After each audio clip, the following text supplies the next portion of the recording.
Civilisation यानी सभ्यता, जो एक ग्रीक वर्ड है जिसका मतलब होता है एक ऐसी स्थिति जिसमें कोई भी सोसाइटी, जैसे कैलिफोर्निया सोसाइटी, बहुत ही ज़्यादा एडवांस हो, उनके पास खुद का विज्ञान, औद्योगिक, बेहतर सरकार और सबसे बड़ी चीज़ नॉलेज हो।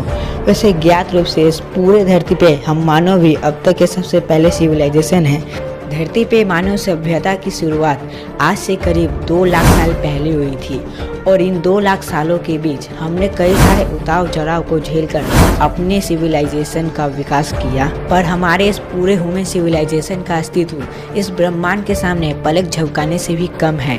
हमारे ब्रह्मांड की आयु अनुमानित रूप से 13.8 अरब साल है और इस पूरे ब्रह्मांड के सामने हमारे पूरे ह्यूमन सिविलाइजेशन का अस्तित्व सिर्फ 0.015% है। पर हमने अपने आप को इतने कम समय में ही काफ़ी ज़्यादा एडवांस कर लिया है।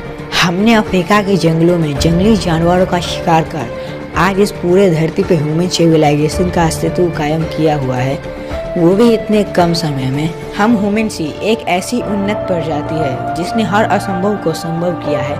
हमने धरती से बाहर निकलकर चांद पर भी कदम रख दिए हैं और अब मंगल की बारी है। पर मानव सभ्यता का विकास ब्रह्मांड की दृष्टि से उतना भी आधुनिक नहीं है। क्या होगा अगर हमारी मुलाकात हमसे भी ज़्यादा एडवांस सिविलाइजेशन से हो जाए? तो hello guys, I am factual. शुरू करते हैं आज के इस वीडियो को। साल 1964 एक सोवियत एस्ट्रोनॉमर निकोलाई कार्डाशेव, इन्होंने एक हाइपोथेटिकल स्केल को रिप्रेजेंट किया जिसमें इस ब्रह्मांड के सिविलाइजेशन को 3 भागों में कैटेगराइज किया गया है, जिसे हम द कार्डाशेव स्केल के नाम से जानते हैं। ये स्केल बेसिकली किसी भी सभ्यता द्वारा उपभोग की जाने वाली ऊर्जा पर आधारित है। ये स्केल लॉगरिथमिक है, मतलब जैसे जैसे हम इस स्केल में आगे बढ़ते जाते हैं इनके बीच का अंतर बहुत ज़्यादा बढ़ने लगता है। साल 1964 निकोलाई कार्डाशेव, जिन्होंने सभ्यता को 3 भागों में प्रकाशित किया, जिनमें से सबसे पहला है टाइप 1 सिविलाइजेशन। इसे हम प्लेनेटरी सिविलाइजेशन भी कहते हैं। टाइप 1 सिविलाइजेशन उन सारी ऊर्जा को उपभोगित करने के काबिल होंगे जो उनके ग्रह पे उनके सूरज द्वारा भेजा जाता हो। जैसा कि हमारा सूरज हम तक करीब 700 करोड़ ऊर्जा को भेजता है, पर क्या हम ह्यूमंस उन सारे ऊर्जा को खपत कर पाते हैं? वेल, इसका आंसर है नहीं। और इस वजह से हम इस स्केल के सबसे पहले पायदान पे भी नहीं आ पाते। हम इस स्केल के सबसे निचले और सबसे खास पायदान पे आते हैं।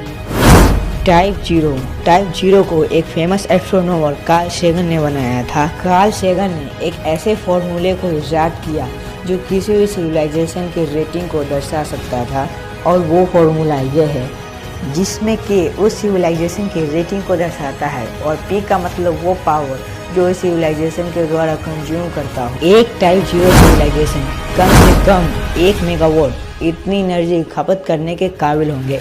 1 मेगावाट यानी 10 लाख वाट, जो कि हमारी तुलना में बहुत ही कम है। सिर्फ साल 1915 में ही हमने करीब 17.35 टेरावाट एनर्जी कंज्यूम कर लिया था। 17.35 टेरावाट मतलब 1735 अरब वाट। तो इस नंबर को हम कार्डाशेव स्केल पे रखते हैं तो हमारा रेटिंग मिलता है 0.72, मतलब हम 0.72 सिविलाइजेशन है। मतलब 7.5 अरब वर्ल्ड पॉपुलेशन के साथ हम 0.72 सिविलाइजेशन ही है, जबकि हमने बड़े बड़े स्पेस मिशंस भी किए हैं। पर कई सारे साइंटिस्ट का मानना है कि हम आने वाले कुछ ही 100 सालों में टाइप 1 सिविलाइजेशन बन जाएंगे। जैसा कि हम जानते हैं कि हमारी टेक्नोलॉजी लीनियर नहीं बल्कि एक्सपोनेंशियल तरीके से बढ़ रही है, यानी हम प्रत्येक साल दुगनी तेजी से डेवलप हो रहे हैं। पर टाइप 2 सिविलाइजेशन बनने में हमें कई हजारों सालों का समय लग जाएगा और टाइप 3 सिविलाइजेशन बनने में कई लाख साल।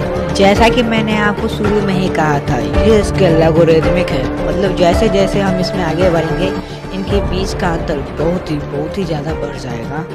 पर गर्व की बात यह है कि आने वाले 100 सालों में सिविलाइजेशन बन जाएंगे और ये मानव सभ्यता के लिए एक बहुत ही बड़ा कदम होगा। टाइप 1 सिविलाइजेशन बनने के बाद हमारे ग्रह पर कंट्रोल होगा। हम मौसम को अपनी मर्जी अनुसार बदल पाएंगे, हम भूभागों का भी निर्माण कर पाएंगे और इसके अलावा भी हम कई सारी चीज करने के काबिल हो जाएंगे। पर इतना सब कुछ करने के बाद भी हम टाइप 2 सिविलाइजेशन के सामने चींटी के समान होंगे।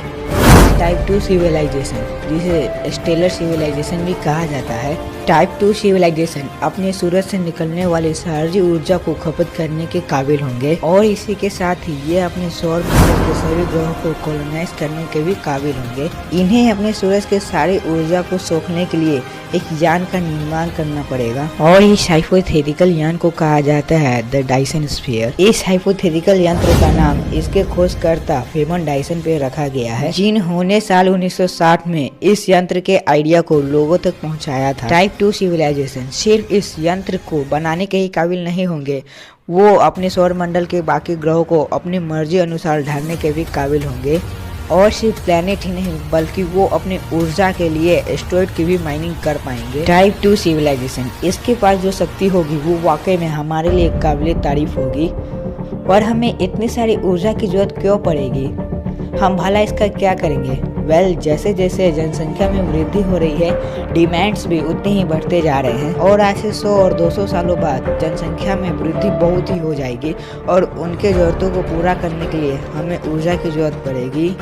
प्रत्येक कार्य को करने के लिए ऊर्जा की जरूरत पड़ती है। हमारे सन का टोटल एनर्जी आउटपुट है 384 योटा वॉट्स, मतलब 384 के पीछे 24 जीरो।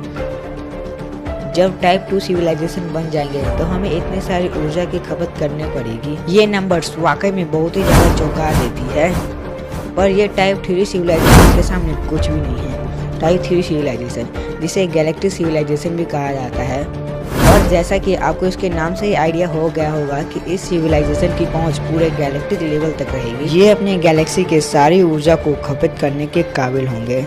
जी हाँ, सारी ऊर्जा। इस सिविलाइजेशन के पास जो शक्ति होगी वो वाकई में हमारे लिए अकल्पनीय है। इन सिविलाइजेशंस के पास भी टाइप 2 सिविलाइजेशंस की तरह तारों की रोशनी सोखने, ग्रहों में जीवन बसाने, एस्टेरॉयड की माइनिंग करने जैसी सारी शक्ति मौजूद होगी, पर एक सोलर सिस्टम में नहीं बल्कि सारे सौरमंडल में। इन जैसे सिविलाइजेशंस के लिए तारे और ग्रह एक खिलौने जैसे हो जाएंगे। ये अपनी मर्जी से किसी भी ग्रह को बसा या फिर उजाड़ सकते हैं। इन सिविलाइजेशंस के लिए ये पूरी गैलेक्सी एक प्लेग्राउंड के समान हो जाएगी, जहाँ पे वे कुछ भी करने के काबिल होंगे। ये सिर्फ तारों से ही नहीं बल्कि विशाल क्वासार से भी अपनी ऊर्जा की खपत को पूरा करेंगे। हमारे गैलेक्सी के सेंटर में बसा भीमकाय ब्लैक होल इन सिविलाइजेशंस के लिए ऊर्जा के लिए सबसे बड़ा स्रोत रहेगा। अब आप सोचिए, इस तरह के सिविलाइजेशंस अपनी ऊर्जा की खपत करने के लिए अपनी गैलेक्सी के सारे तारों को ढक देगा, तो क्या बाहर से उसे कोई ऑब्जर्व कर पाएगा? नहीं, क्योंकि उस सितारे की रोशनी ऑब्जर्वर तक पहुंच ही नहीं पाएगी।